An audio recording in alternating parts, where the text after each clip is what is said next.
everybody, this is Survival Odell with Southern Appalachian Survival. On today's episode, we're going to be talking a little bit about cordage. In a survival situation, cordage can be an amazing tool. We can use it to lash sticks together to make shelters. We can use it to make baskets, fishing lines, traps, or any of the sort like that. Making cordage is also an amazing way to help calm your attitude down.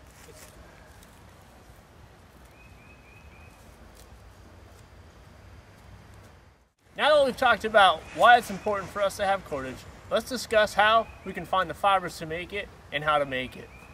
One of the maybe not so common ways to find cordage is in tree bark. When we find nice fibrous tree bark, such as this I have in my hand, we can really pull it apart to make really good cordage.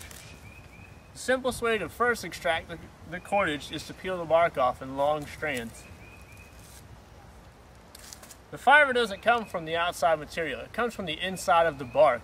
To extract the fibers, we simply bend the bark and begin separating the bark from the inner bark.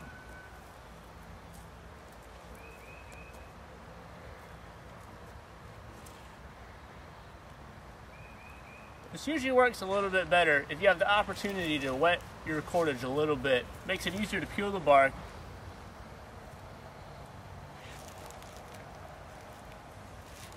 Alright, now we have a little bit of fibers that we can use to make cordage.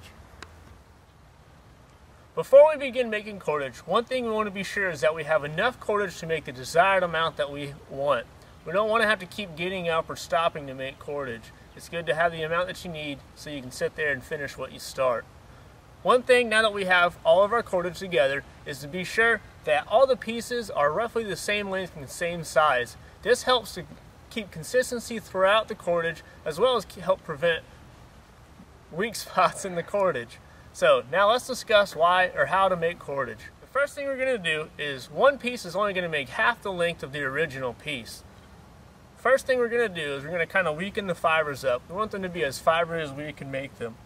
So the first technique is you're going to begin twisting the cordage or the fiber until we get this nice little kink.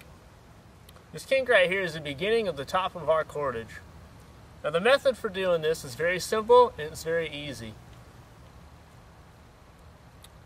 First, you simply grab your top piece of fiber, twist away from you, and then bring the bottom piece up to the top. This exact same method is what's used to make the entire bit of cordage.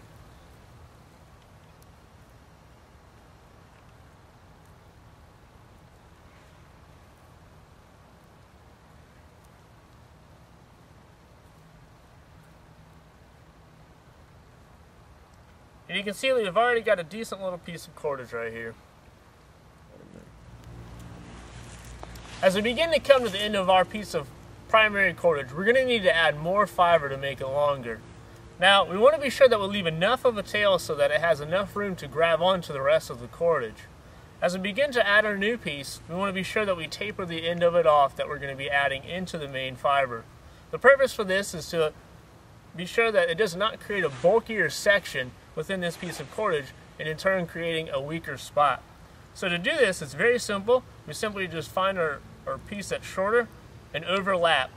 We want this overlap to be sure that it all gets in there really well. And from there, you just continue to use your original method.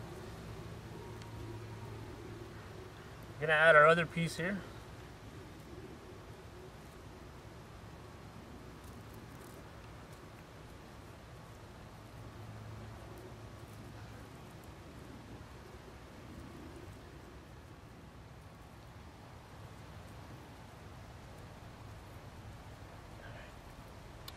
Now when we come to the end of our cordage, if this was the only length that we were making, to simply close it off, you can just tie a simple overhand.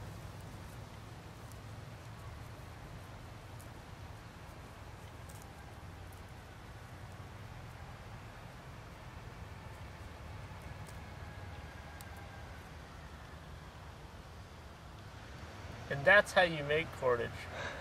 So let's take a second to review. Cordage is an amazing tool we can use for several different aspects in a survival situation. Be sure that when you're looking for cordage, you look for a good fibrous material that you can use to make it. When you're preparing to do the work, make sure you have plenty of it with you so that you can get it done in one sitting and not have to constantly get up. Now, Don't forget the simple method for making the cordage. When you have your kink, you're going to simply twist the top one over and the bottom one up to the top. That's the constant motion that you use to make your cordage. So, and then when you're done, you close it off with a simple overhand to finish your cordage. In conclusion, be sure to go out and practice this cordage making, as practice is the best way to prepare yourself for a survival situation. Thanks so much for tuning in to this episode of Survival Odell by Southern Appalachian Survival. If you practice to survive, you're going to stay alive.